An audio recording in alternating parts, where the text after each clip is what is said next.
You are listening to the IFH Podcast Network. For more amazing filmmaking and screenwriting podcasts, just go to ifhpodcastnetwork.com. Welcome to the Bulletproof Screenwriting Podcast, episode number 173. No one has ever become poor from giving. Anne Frank.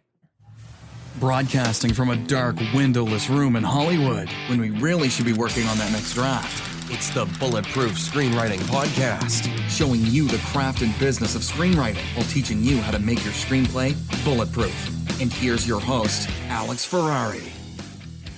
Welcome to another episode of the Bulletproof Screenwriting Podcast. I am your humble host, Alex Ferrari. Now, today's show is sponsored by Bulletproof Script Coverage. Now, unlike other script coverage services, Bulletproof Script Coverage actually focuses on the kind of project you are and the goals of the project you are. So we actually break it down by three categories: micro budget, indie film market, and studio film. There's no reason to get coverage from a reader that's used to reading tentpole movies when your movie's going to be done for $100,000. And we wanted to focus on that at Bulletproof Script Coverage. Our readers have worked with Marvel Studios, CAA, WME, NBC, HBO, Disney, Scott Free, Warner Brothers, The Blacklist, and many, many more. So if you need your screenplay or TV script covered by professional readers, head on over to covermyscreenplay.com. Today's show is also sponsored by Indie Film Hustle Pro, our private and growing community for filmmakers and screenwriters. It was created for film creatives like you to meet, network, and support each other, learn from film industry experts, and to get the answers to your burning questions and more. The journey in this business is rough. There is no guarantee to success, but your chances of reaching your goals dramatically improve when you find others who are on the same journey as you and you work together towards a common goal. That is why I put together IFH Pro. Inside, you'll get professional networking, private and safe spaces to discuss the film business, access to advanced tools and education, up-to-date education, exclusive content not available publicly, access to IFH Pro workshops, webinars, special guests, and so much more. If you want to check it out, head over to indiefilmhustle.com/pro. Now, today we talk about one of my most favorite topics to talk about, and I think most filmmakers want to know how to raise money for their projects. And we have filmmaker and author Morrie Warshawski, who wrote the book Shaking the Money Tree. And this is essentially a masterclass on how to raise money, how to get donations, how to do something called a house party, and to raise money through a house party, and how you approach investors, all the tips and tricks. I learned a ton from Morrie, and I know you guys will too. So without any further ado, please enjoy my conversation with Morrie Warshawski. I'd like to welcome the show, Morrie Warshawski. Man, how you doing, Morrie? I'm good today. Thanks for having me. Thank you so much for being on the show. I truly appreciate it. We are going to be talking all about one of my favorite topics, how to raise money to get our films made. I think every filmmaker wants to know how to get money for their films. One of the biggest problems I feel is finding money and then making money. Those are the two. That's right. Because finding money is, I've heard that from financiers. It's like finding the money is a lot easier than actually making the money after the movie is done. Like recouping that money has been harder than finding the money. But that's right. Two very important equations in our creative journey. But before we jump into that, how did you get started in the business? Well, by accident, actually. Mm-hmm. I was, I'd taken a lot of film courses in college. I was at the University of Southern California, and I thought I'd be a film major, but ended up being an English major. Mm-hmm. Then I got an MA in English and went to the graduate writers workshop at the University of Iowa. And I taught for a while at USC in an interdisciplinary arts program. And then through a bit of serendipity, I was invited to be an intern in the dance program at the National Endowment for the Arts. Mm-hmm. So I spent the summer with dancers. And when I got back to LA, I turned to my wife and said, I'm going to quit teaching and work with dancers. So we moved to Portland, Oregon, and I ran a dance company called Portland Dance Theater. And while I was there, I met up with people who ran the media project in Portland. And it's not there anymore, but it was a nonprofit that specialized in working with independent filmmakers doing distribution. So it picked up work by filmmakers, indies, and distributed it. And this was back in the day when video had just started. There really wasn't any video distribution. We were distributing 16 millimeter reels to schools. And I worked there for 2 years, and then I got hired to run the Bay Area Video Coalition in San Francisco. And spent 3 years there working with independent videographers and filmmakers. And that's where I cut my teeth in working with independent filmmakers. That's where I learned a lot about fundraising. So, yeah, I can imagine the days of distribution back before video was just basically just trying to sell 16 millimeter prints in 30. I still remember when I was in first or second grade, they had a 35 millimeter print or a 16 millimeter print. I don't even know. Probably, it might have been a 35, but who knew? It probably was a 16 of Superman 1. And they played it in the auditorium for everybody, and everyone lost their mind. Yeah. I remember those days. Now, so you've obviously you've done a lot of fundraising for filmmakers. What is the biggest mistake you see filmmakers make when trying to, fundraise, trying to get money from different areas, which we'll go into in a little bit. But what do you think their biggest mistake is? Well, there are many mistakes. I'm not sure I can locate the biggest one. I think if I had to locate one, it would be comportment, something I call comportment, which is central to my work. And if I work with a filmmaker, one of the first things I do with them is talk to them and work on their comportment, how they present themselves to the world, the attitude that they bring to the work when they're fundraising. Because, I rarely meet a filmmaker who wants to fundraise. Most of them, really. They don't. You didn't go into film because you wanted to fundraise. Nobody wants to fundraise. Nobody wants to distribute. They just want the fun, sexy stuff. That's right, yeah. But it's part and parcel of the work. So once you realize that you do have to do the fundraising, it's rare that the filmmaker enjoys it. It's rarely an enjoyable process. So if you bring that kind of baggage with you to the fundraising process, it's a blockage to getting money. It's a huge blockage to getting money. So what I do is when I'm working with the filmmaker, I get them very centered in really understanding why they're doing the work and why or whether or not it's important to do it. Because that's really like the bottom line. It's the basis for the fundraising, is really having a strong feeling that the work you're making must be made and that you must make it. If you can't find that, then I can't help you. Then you should make one quick film and get the hell out of the business. So that's the first square. And then the second square is, who are you? Do you understand who you are?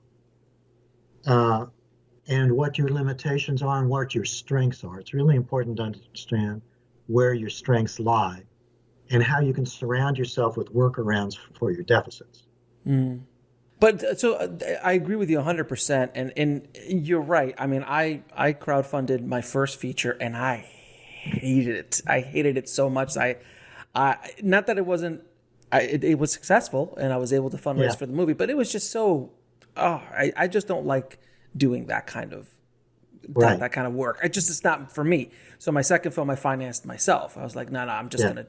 I can't. I did it once. I need to do it as an experience, and also I could teach other people how I did it and all that stuff. But I won't do it again. But do you find that there is I always find this with filmmakers, especially when they're looking for money or they're looking for opportunity, or if they feel that you can give them something in their journey. That stink of desperation.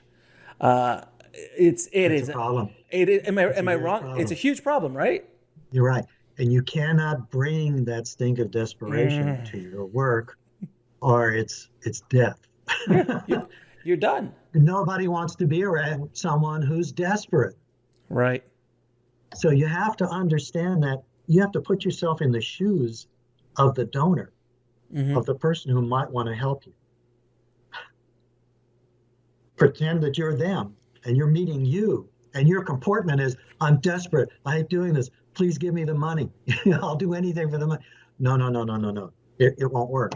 You have to bring a completely different attitude to it. And that's why the first three things I have filmmakers identify before I help them fundraise is, number one, what are your core values? Because fundraising is actually a value-laden proposition.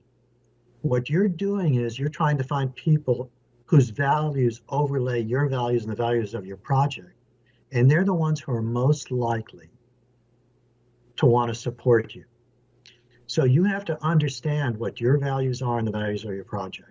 And you have to broadcast those strongly in your marketing, in the way you talk to people, and how you scan the environment for who you want to work with and what opportunities you want and which opportunities you don't want.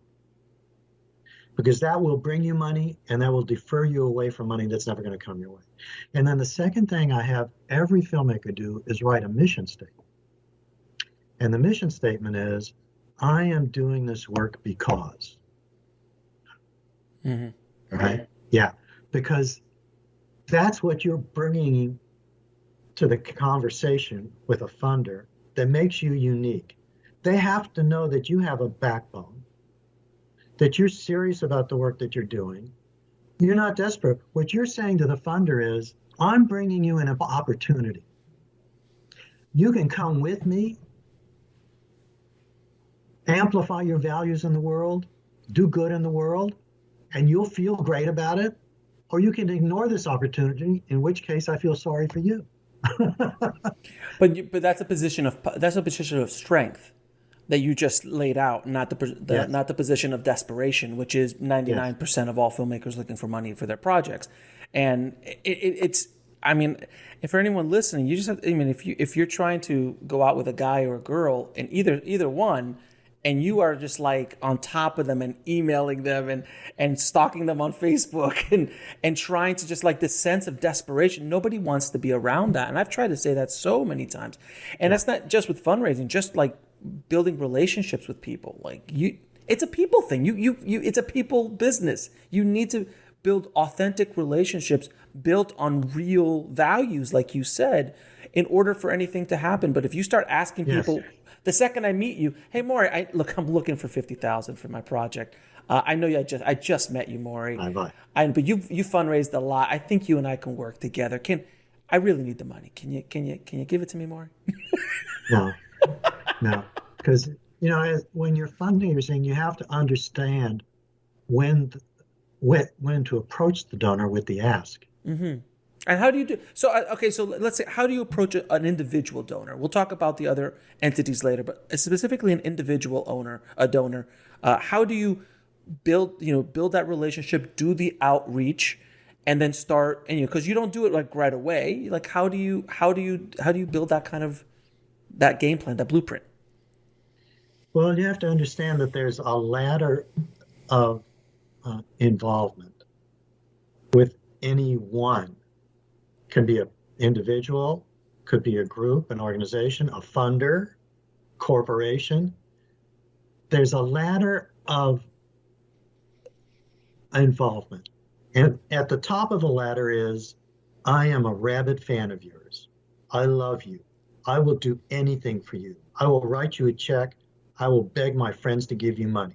That's at the top of the ladder. At the bottom of the ladder is, who the hell are you? I don't know you. Why would I want to know you, right? Mm-hmm. And then there's all these steps in between. And what I tell my clients is, be conscious of where you are in the ladder with anyone you are talking to. And what you want to do is you want to move people up the ladder of involvement and engagement.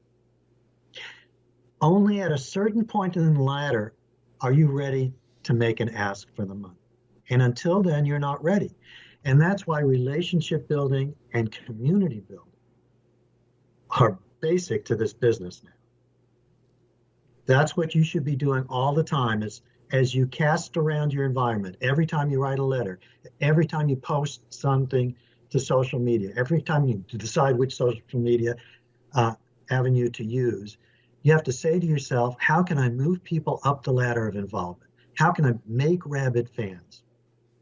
Because that's what pays off 1,000%.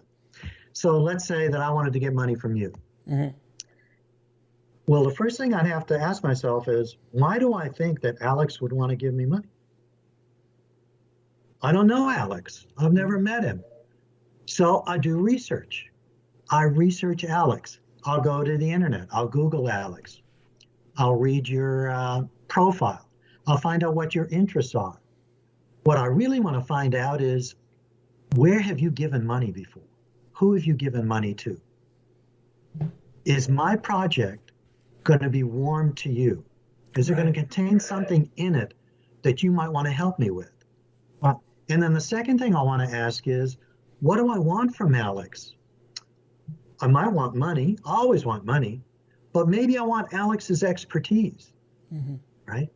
Maybe what I could use from Alex is the use of his name as an advisor, right?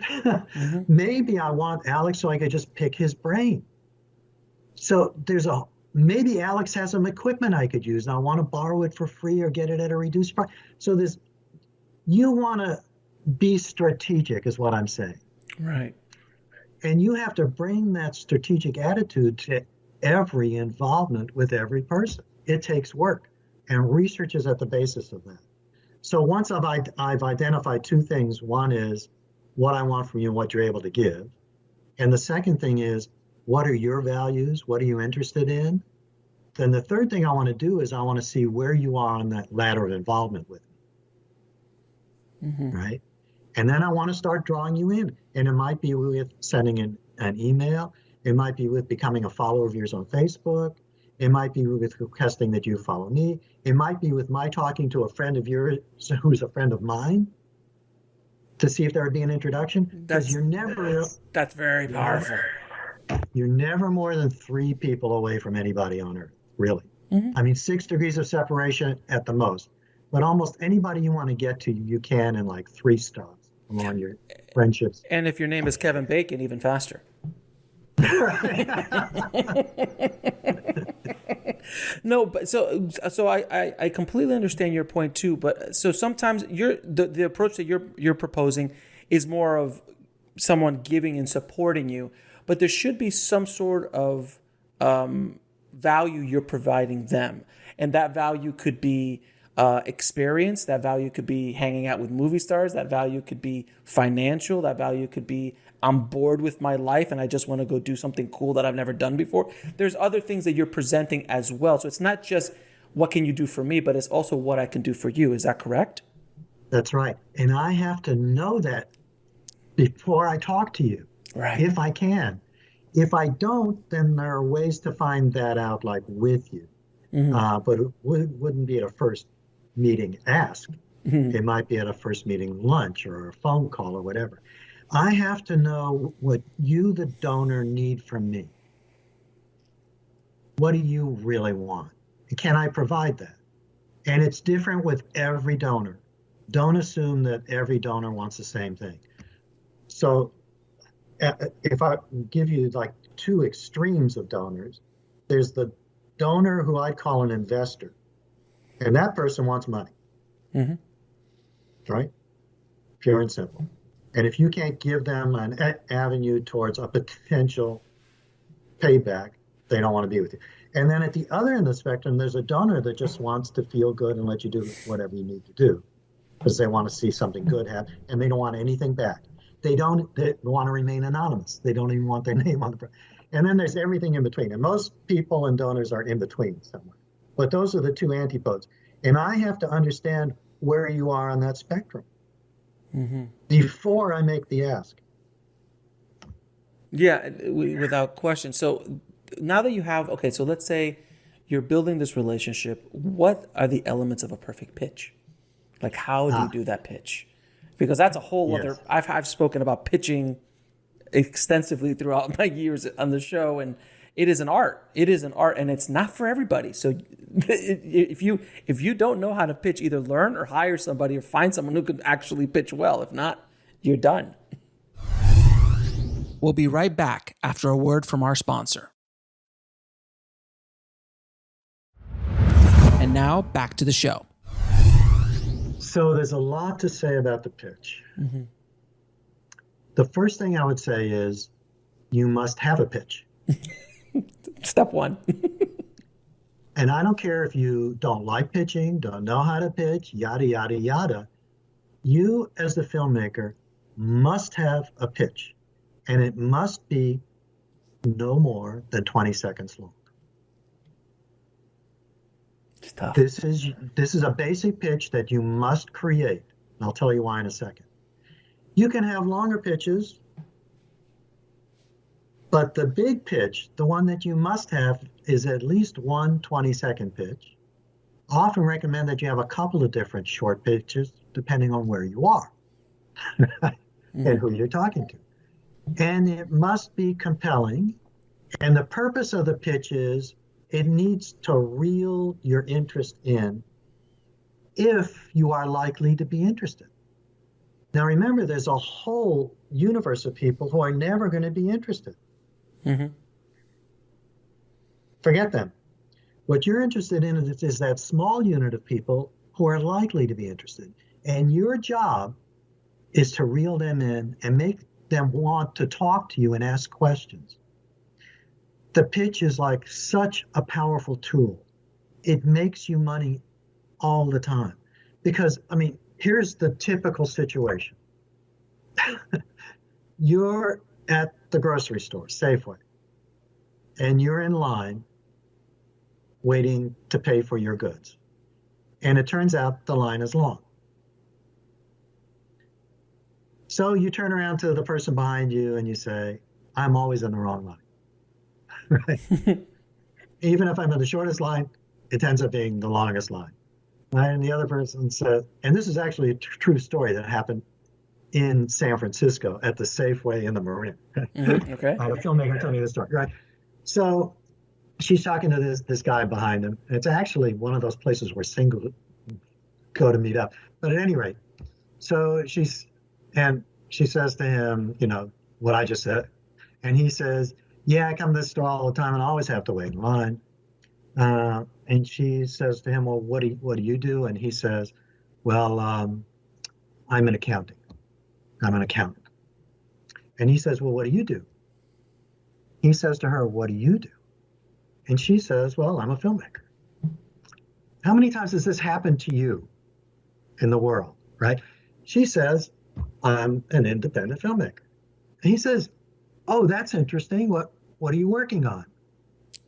Are you with me? He says to her, what are you working on? Now, if she doesn't have a pitch, she's going to blow that moment, right? Turns out this woman has a pitch. It's 20 seconds long. She's in the Safeway line, right? In about 2 minutes, she's going to be up there spending money and saying goodbye to this guy. She gives him this pitch, and he goes, oh, my God, that is really an interesting project. Give me your card. I want to talk to you about it, right? 2 weeks later, she gets $10,000. So the pitch isn't always going to get you the money. But if you don't have the pitch, it's not going to get you the money. It highly increases the likelihood of you meeting the right people and getting the right things that you need. You must have the pitch. Okay, so you asked, how do you ask for the money? That's a little separate science. Right. Well, so all right. So before we get to that, so just for everyone to listening, it's the equivalent of being a painter and having a brush and paint increases the likelihood of you actually painting something. You might have the canvas, but if you don't have the brush and the paint, it just increases the chances of you actually ever painting anything. So that's the pitch. So what I'm trying to say on a big meta level is you are trying every moment of your life as a filmmaker to increase the likelihood of success for you, your film, fundraising, and distribution. That's why you want to be strategic. You want your comportment to work for you. You want everything in your environment to piggyback and work for you. So you need to be conscious about all of those elements. And when you are, they pay off. Without question. So then how do you, okay, so now you have the pitch for the project, but how do you ask for the money? So the first thing is you have to know that the donor is ready for your pitch. So they have to be on that ladder of involvement somewhere where they're, and it can't be like a cold call. Mm-hmm. Okay. The second thing is, if you are really bad at pitching, you are allowed to bring someone with you for the ask who's good at it. So that's a good thing for a filmmaker to know. If you're a very, very introverted filmmaker who stutters or whatever, you can bring someone with you to the ask if it's appropriate. So sometimes I'll have a tag team go in, which is really strong. But let's say you're going by yourself. The first thing is you know that they're ready. The second thing, very important, what am I going to ask for? You must have a specific thing or a specific amount of money that you will ask for. That's part of the equation of the pitch. You don't want to go in and say, I need support, how much can you give? Ooh, no. Big mistake. All right. Or I need support, I'll take anything you can give. Ooh. No. You need to research and know what their comfort zone of giving is. Find out how much they've given to other things in the world. Quite often it's a big surprise. You never want to ask for less than their comfort zone is. That's a mistake. You are allowed to ask for above their comfort zone. If you ask below, let's say I'm the donor. Remember that donors are experts at donating. Mm-hmm. They get pitched all the time. So while you're pitching them, in what's going through their mind, put yourself in their shoes. Well, the first thing they're saying is, how good is this guy at pitching? Oh, he's asking me for $500. He doesn't know that I could give $50,000. Right? That's going through their mind. So you want to know their comfort zone of giving before you ask. Mm-hmm. So the typical rhythm of the ask, if all of those things are in place, oh, and by the way, you'd like to control the environment where the ask happens. So quite often you have to go to their environment. Sometimes, the best scenario is if they come to your environment. If you have a studio and they come to your studio, that's my favorite place to ask, is your environment, because they see you and you have control. And then there's everything in between, like restaurants, which I'm not fond of because of the noise problem and privacy and blah, blah, blah. So let me ask you though. So when you're asking for money for a film, there is some legal things you have to have in place, like a PPM and all that kind of stuff, or is that not true? Well, what are you asking for? If you're asking for a donation, different, a tax-deductible donation, then either you have to have your own nonprofit, or you have to have another nonprofit that's working for you, right? Right. A fiscal sponsor to give the money through. And there are many good ones around the country. They usually take a small percentage, anywhere from 3% to 10%, I think is high. 3% is very low. Most of them will ask like 6 or 7%. Sometimes you can get one for free if they're a nonprofit that loves you and loves the project, sometimes. But fiscal sponsor is something else we can talk about. So when you're making the ask, if you're asking for a donation, a nonprofit charitable donation, then you must have a fiscal sponsor. If you're asking for an investment, then that's not really a donation. That's different. And then you must have a legal structure that's ready to accept that money in some way, an LLC or blah, blah, blah. But there is something in between, which is like a no interest or a low interest loan. Right. Sometimes you ask for that, and then you don't need a legal structure, but you do need to have a lawyer on your team, and you have to have an instrument that's ready to accept the money, or don't make the ask. Right. Ready. Right. Because if they're, if I'm like, hey, just write a check out to Alex, that's probably not a good idea. It opens you up personally to a lot of liability. It could open up, it could be a bad thing. So you're right. An LLC, if you have a corporation, you could do it through that. But I would have created an LLC for the project regardless, just to protect yourself and your assets. Absolutely. That's kind of bottom line, good, basic advice. Yeah. Always create that structure. Yeah. So to get back to the ask, do you want to? Yes, continue. So let's say I'm coming to your office, Alex's office. So the rhythm of the ask is I'll sit down and I don't want to begin by asking. I want to spend just a couple of minutes being friendly. It's what I call ice break time. So I should be ready to ask you or engage you in some kind of icebreaker. Now, the best scenario is we know each other. I've already talked to you before. So I might come in and say, well, the weather's great. And, oh, by the way, how's your family? Is your son still playing softball, blah, blah, blah. Something to break the ice. If, God forbid, you go in and you've never met the person before and you don't know much about them, which I never recommend, but let's say that happens, I might look around the room for a cue. Mm-hmm. And the cue might be pictures of your family. It might be a fish up on the wall, so I know that you're a fisher person. I'll talk about that. Anything to break the ice. So you break the ice, but the rule about ice breaking is don't do it too long because that's unprofessional.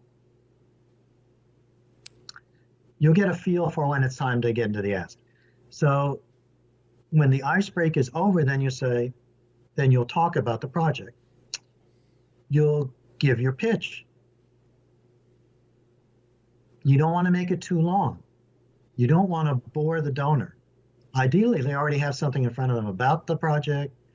So you talk a little bit about the project, and then you ask them if they have any questions. Now, the rule for the questions is let that go on as long as the donor wants to make it happen. Mm. Now it's in their court. If they're interested and they're asking, let them ask whatever they have to ask. But at some point, you'll know that the time to talk about the project is over. And now you must make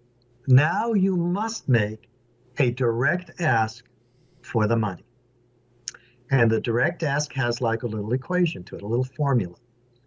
The first part of the formula is I have to look you straight in the eyes. Very important. Very, very important. Don't be looking down. Don't be looking over here. Don't be shy about it. You have to look them right in the eye. And then you have to say, well, I know that you don't have any more questions about the project. I know that you're interested. We both know how important this project is. I'd like to ask you for a donation of $10,000 that I will use for post-production, period. Okay. So you ask for a specific thing and a specific amount. And then the next rule, and it's a huge, important, inviolable rule for the ask is shut up.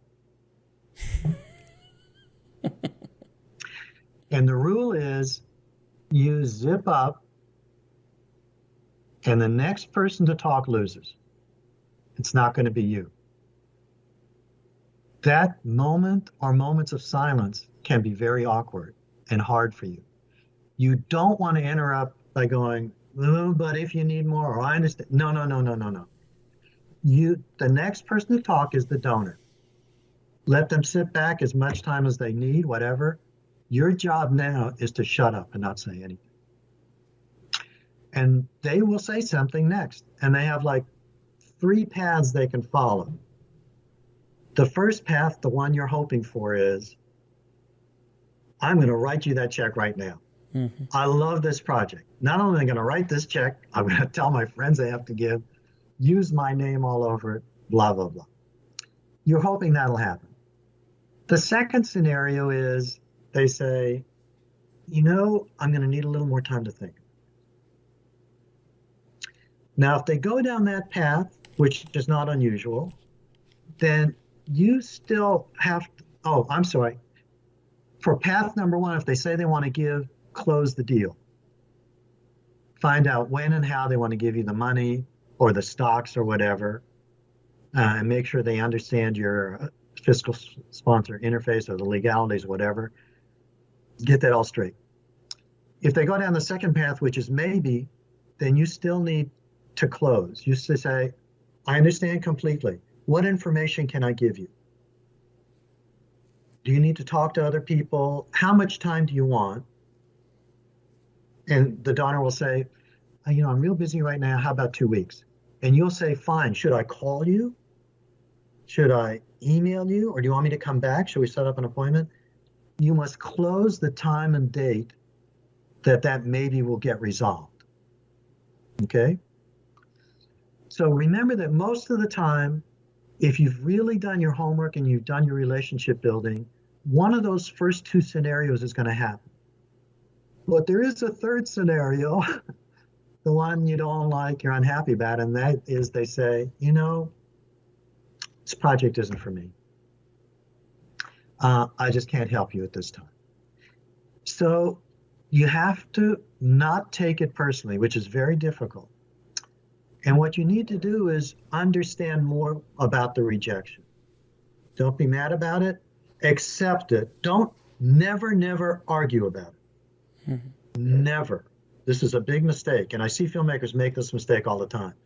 They get rejected by a funder, for instance. They'll call the funder up and say, how dare you? Don't you know who I am? Don't you know who I am? This project should have been, never do that. So let's say they say no, then you politely will say, well, can you give me a little more information about your hesitancy or your difficulty in funding this project? Just for my own information. And thank you for your time. Do you want to stay in?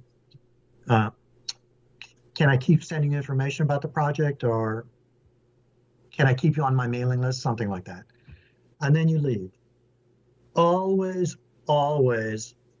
follow up with a thank you note or thank you email for their time, even if they say no. And that's the ask. And that is the ask. Very cool. Now, in your book, you were talking about house parties, and I found that very interesting. What is the fundraising house party? Because when I think of house party, I think of the 90s and Kid and Play, but that's just my generation. So what kind of house parties are you talking about? Well, buy this book. It's the Bible on house parties. Okay. I'm shocked that you don't know about house parties, because they've become really, really popular. I'll tell you how I got introduced to house parties. Well, first of all, the history of house parties goes back to politics. Politicians have been doing house parties since the days of Socrates. Interesting. Oh, yeah, that's how they raise a lot of their money. But when I was working at the Bay Area Video Coalition, I met a filmmaker who was in there editing one day, and I said, how are you getting money for this project? She said, I do house parties. I said, you do what? What's a house party? And she explained to me the rudimentary science of house parties, and then I got crazy about them because they work. If you do them right, they always work. Okay. That's what I love about the house party. But there's a big proviso, and that is you must do them right. But very simply, people get invited to someone's home, and usually it's not your home. And they get asked for money, and they give money, and then they go home. You take the money with you. That's like a real quick encapsulation. But what do you? There's a lot more to it. So, what value are you providing for them at this house party? I'm assuming it's a party, so there's music and there's food and other things like that, or are you literally just it's a Tupperware party, and instead of selling Tupperware, you're getting money. How does that work? Well, the first thing is everyone who comes to the party knows that they are going to be asked for money. Important. Very important. It's a mistake to send out an invitation and not let people know they're going to be asked for money. That's a huge mistake. Okay. So the great thing about sending out an invitation that says to the person, we're throwing And it's usually not coming from the filmmaker, it's coming from a friend of the filmmaker. We'll be right back after a word from our sponsor. And now back to the show.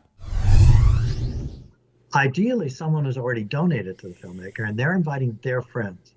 They're saying to their friends, here's a project I'm crazy about. I love this filmmaker, Alex. I'm going to have him over to my house so that you can learn about this project. Bring your checkbook, your credit card, and cash, right? So that's why it's important that you send out invitations to 3 or 4 times as many people as you'd like to have at the party. And typically, you'd like to have a party with 10 to 20 people. So you invite 80 people. But most of them don't want to come because you're going to ask them for money. Well, the beauty of that is they're not coming to the party and they were never going to give you money. Right, exactly. You fill them up. And the important corollary is everyone who does come to the party knows that they're going to be asked for money. They're bringing their checkbook, they're bringing cash, they're bringing their credit cards. And that means if you do the party right correctly, 70% of the people who come will give you money. So how do you do it right? What is that? You said that a few times already. So what is the right way to do it? Well, the first right way is you have to have a good host, person who's going to throw the party. The second right way is the host puts together a little invitation team of their friends. The third right way is you send out the right invitation, be it an evite or a physical invitation. The fourth thing is the invitation must have an RSVP that allows the person to give you money without coming. Okay. So there are some people who just can't come, but they want to donate. Before the party even happens, you're going to make money. Okay, so that's part A before you go to the party. The second part is the party itself. The big rule is it must be someone's domicile where they live. Not a factory, not a fancy office, not a restaurant, a house, an apartment, a tent, a yurt, wherever the person lives.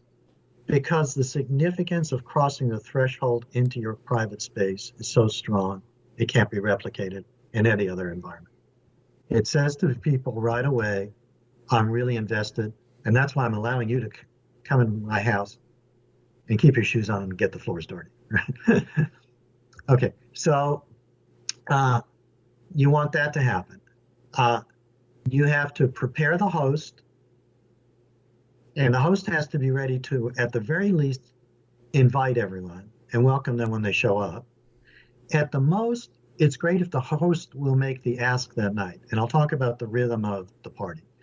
So the party begins, people show up, and you must have some kind of food, but not a dinner, not a sit-down dinner. It's got to be food that people can put on a plate and with their hands and walk around and mingle. And you have to be ready to juice the mingling. You might have alcoholic beverages, but not hard liquor, right? Depends on where you are and what the environment is and who's coming. But I would allow some alcohol, but not hard liquor. Maybe some wine. Most hosts don't like to have red wine because people are going to spill it. Yada, yada, yada. So you want the food to be ready. Now, typically the host will pay for the food, but sometimes you have to pay for the food.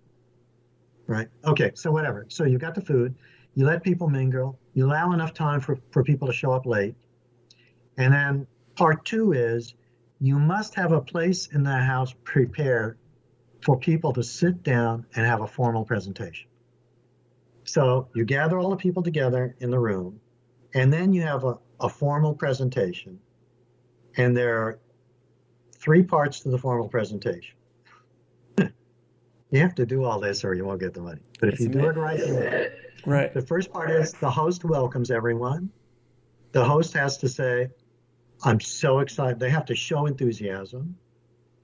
And the other thing they must do is they must let people know that they've made a donation. Why would I want to donate if you haven't donated? Right? They can smell that a mile away. So they must let people know that. That's part one, as the host. The second part is you, the filmmaker, do have a role in this. And you, the filmmaker, have to get up in front of the audience, and you must have a very short demo reel, a sample of the project. And it's got to be like pretty brief, like 3 to 7 minutes is a nice time frame. Mm-hmm. You don't want to show too much. But the key, my favorite, my ideal clip is one that makes people cry, or one that brings up some kind of emotion. I guarantee if you can make people cry at a house party, you don't even need to ask for money. They'll start throwing money at you. But if you don't have that kind of sample, at least something that teases people, tweaks their interest, gets them to want to see more. Yeah, and that could be still a stills presentation, something that is explaining, concept art, interviews if it's a documentary, things like just something that could get them wet their bill, if you will, wet their That's beak. Right. Yeah, and so the extreme is you haven't actually started shooting, and all you have is like a still, a storyboard, or whatever, right? Mm-hmm. And the other extreme is you're getting ready for post-production, and you actually do have a professional sample. Sure. Something in between. But the point is, get them involved, get them engaged. And then your next role is you have to open the floor for questions. People are going to want to ask you things, you hope. Mm-hmm. You're desiring that. So, and the rule here is you don't want it to go too long, but you want to let people have their say and ask whatever they want. And then the next part is you're going to have someone who's going to make the ask. That person has to be prepared and ready to do the ask. Ideally, it's the host.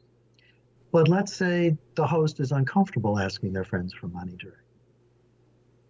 You'll say, fine, who's coming to the party? Who can we get to make the ask that night? And again, it must be someone who is going to give you money either that night or has already given you money. And the other important thing is that person has to be credible with the crowd that's there that night. Mm. So that's why you would like a homogeneous group and not a heterogeneous group. And that's why you have a lot of different house parties, because you don't want people in the room at different socioeconomic levels.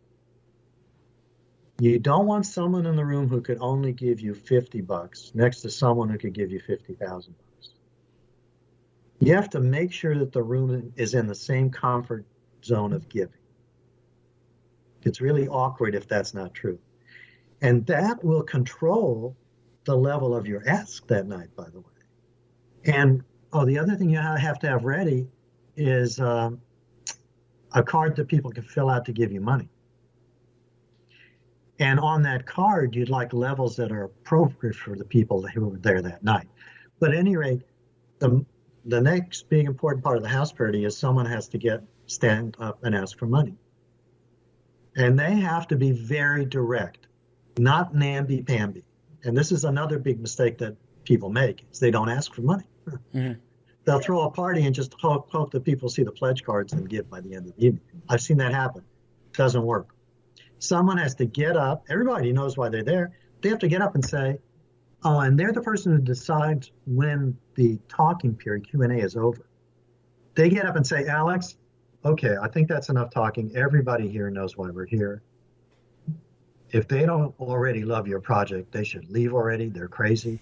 Look, you are all my friends. George, how long have we known each other? Sam, thank you for coming tonight. Look, let's get real. This project is only going to get made, and must get made, by the way, if we can raise $50,000 tonight to get it to the next level. Let's do the math. There are 20 people in here. We need to raise $50,000. That's going to be, what is that, 5,000? I can't do the math real quick. I'm expecting each of you to give at least that much tonight. And if you can't, I want you to talk to me. Let me know why. Otherwise, you got a pledge card in front of you. We will take cash tonight if you carry that much. We'll take your personal check. We'll definitely take credit cards. If you want to give us your stocks and bonds, we'll work out a way to do that. Please go to your heart, and then I want you to go to your checkbook and your pocket and your pocketbook and give as much as you can. Thank you for coming tonight. And then you got to be ready to take the money. You got to have pens and pencils. I went to a party once where there weren't enough pens or pencils for the pledge cards. They lost money. And pledge cards, you have to have people ready with little baskets to take whatever. And then people mingle a little bit more. The party is over. But the party is not over because there's one more important thing you must do. You have to send a thank you note to everyone. You have to be sure that you've sealed the deal for people who want to give. Make that happen. And it might be an investment party or a giving party, a donor party, whatever. That's ready. But the third thing and the very important thing is anyone who came but didn't give you money must be contacted. And the ideal contact is from the host or the person who made the ask. But it might have to be you. And it has to be a very pleasant, friendly call, like maybe a week to 10 days later, saying, thank you so much for coming to the party. Did you enjoy it? How did you feel about it? I noticed that we didn't get a pledge card back from you. Might I ask, are you intending to give? Yeah. Right? If you do that, you will get 30% more money than you raised that evening. So if you got $10,000 in pledges that evening, you will raise another $3,000 with your phone calls. And that's it. What else can I tell you? It seems like you're in there. I mean, what you've just described, especially from the host, is like, I expect all of you to do this, this, and this. And you can't do that by yourself. You need a host. You need someone who has an emotional connection Yes. with the people in the room who they trust and things like that. So it's not like a cold ask. It's a very warm, very, very warm ask. And That's if you the beauty of it. Yeah, and if you do multiple, you could do 2, 3, 4, 5 of them, depending on the network of people that you have as friends. You could easily raise the money that you need. I mean, obviously, depending on how big your budget is, but relatively speaking, you could definitely raise good money. I see that. And you wrote, what was the name of the book that you wrote about that? Well, oddly enough, it's called The Fundraising House Party. Right. I've never heard of this. I can't believe I've never heard of this concept of, because I've heard of candle parties, Tupperware parties, makeup parties, all these kind of parties that you go there knowing that they're going to sell you makeup or candles or Tupperware, but I never thought about it for fundraising. But I guess it works, and it makes perfect sense that politicians have been using it for years. Yeah. And in fact, I got an email about 3 months ago from Vivian Kleinman, a filmmaker, an indie filmmaker. She just finished a really good documentary. And she, because of COVID, she started doing Zoom parties, Zoom house parties. Wow. Yeah. So I would love to get a little more about the details of it. But the long and the short of it is you still find a host and they do a Zoom meeting and make an ask over Zoom. And then you set up a website for them to just click here and donate here. And I guess that's in the second edition. You'll do the second edition of that book with Zoom. I'm trying to retire, so I don't know. But you do have to be ready to take money automatically. And you do need a website that will take credit cards. I hope I don't need to tell people this, but yeah, you need to be able to accept money electronically and over the internet, make it really easy for folks. Right. I mean, you can get a Square in right then and there, or a PayPal swiper for credit cards at the party, but you should also have a website ready to accept credit card payments, personal checks you could do, and all that kind of stuff. Absolutely. Yeah, Okay. it's and again, you should have an LLC set up and bank account set up for that LLC to accept all this money, so it's not going directly to, Alex. Yeah, the thing about being an indie filmmaker is you spend 80% of your time doing business. You're absolutely right, and I always tell people, like, this is the only art form where you spend 3 years to work for 3 months at best case scenarios to make the movie Best you case. want to do. Yeah, like to make your movie in a narrative scenario. Most independent films don't have the luxury of 3 months. They have 6 weeks, if at all, to make their movie. So you work 2 years just to get to that point, and then you're done shooting. And then it's just the post-production process. And then you're back into business, selling it, distributing it, marketing it. It's not like it's not like painting or songwriting. You can write a song today if you're so, or paint or draw something today or paint something today. It's a brutal art form. Because it's expensive, yeah. It's one of the most expensive art forms on the planet. No question. I think after opera, yeah. After opera and architecture. Oh, well, yeah. So I'm talking about architecture is an art form, yeah. Yes, That's true. But it's up there in the top 5, let's say. There's no question, yeah. And you also need a lot of people. You can't do it on your own. Oh, you need a lot of people to do it. No, and that's very, very important because independent filmmakers, no. Interdependent. You must have 2 types of communities. One is a tight community right around you that's going to help you. Mm-hmm. Your team, very important. You don't want to be isolated. And then the other community is like the larger community, the ecology of groups, people, organizations, funders, blah, blah, blah, that want to be with you, that want to make the work and use the work, amplify the work. That's why a big part of your job now is creating and nurturing your community. And before we go, can you tell me a little bit about your daughter's new film, Big Sonia? Because I just saw the trailer and it looks amazing. And did she use some of these techniques to raise money? Oh, yeah. She's read my book many times. I was an advisor on the project. It's hilarious to see her doing documentary film work because when she grew up as a kid, this was like the last thing on her mind. And her history of how she got into film is really, really interesting. But I would encourage people to go to her website about the film, Big Sonia, Sonia, and it's bigsonia.com to learn about the film. I have many, many fundraising stories about Big Sonia, not only fundraising for pre-production, production, and post-production, but fundraising for distribution, community outreach. She is still fundraising today. And the film came out 3 years ago. Interesting. And it took 7 years to fundraise and make the film. We're into like year 10 or 11 on this film, folks. Jesus. Yeah. That's what it takes. Yeah, but I've got like dozens and dozens of stories. I'll tell you an interesting story recently was we're fundraising now for a community outreach. Are you all familiar with the Shoah Project? Yeah, of course, yeah. So the Shoah Project at USC, Spielberg's project, they have this new thing they started a year ago where they do intensive interviews with a survivor of the Holocaust.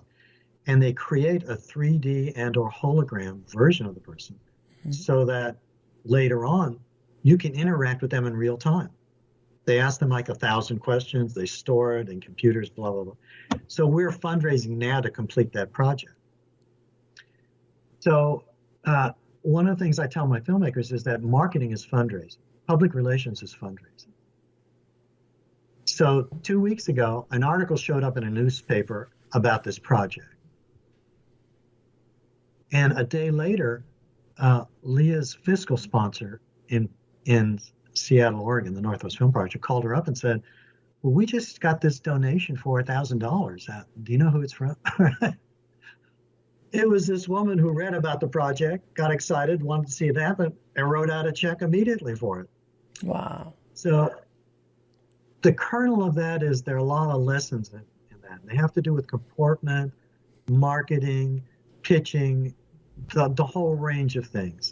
But you're always doing that, and you're always trying to be strategic, and you're always trying to make it happen. And one last question. What is the lesson that took you the longest to learn, whether in the film industry or in life? We'll be right back after a word from our sponsor. And now back to the show. Oh, self-awareness. That's an easy one to answer. That's why comportment is the big word in my work now. Self-awareness. Understanding who I am really, what my real core values are, why I'm doing this work. Whether or not I should be doing it is really important to me. And the other thing was, how do I come across to people? That was a big lesson for me to learn, and it changed my work dramatically, understanding that. And it shapes everything I do. And where can people buy your book, Shaking the Money Tree? Oh, well, the best place is to come to my website, Warshawski.com, WARSHAWSKI.com. You can buy them directly from me, and I'll even autograph them. Or, of course, you can go to Amazon. So they're available on Amazon as well. Morrie, thank you so much for being on the show. And thank you for writing this book. I think it's a book that many, if not all, filmmakers need to read at one point or another in their careers, until obviously they're loaded and filthy rich and they can self-finance their things, or just call up Mr. Spielberg and go, Steve, I got a project, can you fund it for me? Until those days come, I think we're going to be needing these tools for a long time. So I appreciate you for you being on the show, my friend. Thank you. My pleasure. I want to thank Morrie so much for coming on the show and showing us how to raise money for our projects. I hope you guys got some ideas about how you can raise some money, whether through donations, through grants, or through private investors, and everything in between. So thank you again so much, Morrie. If you want to get links to anything we spoke about in this episode, including how to get his books, Shaking the Money Tree, and how to throw a house party, how to raise money through a house party, head over to the show notes at bulletproofscreenwriting.tv/173. And if you haven't already, please head over to screenwritingpodcast.com, subscribe, and leave a good review for the show. It truly, truly helps us out a lot. Thank you so much for listening, guys. As always, keep on writing no matter what. I'll talk to you soon. Thanks for listening to the Bulletproof Screenwriting Podcast at bulletproofscreenwriting.tv.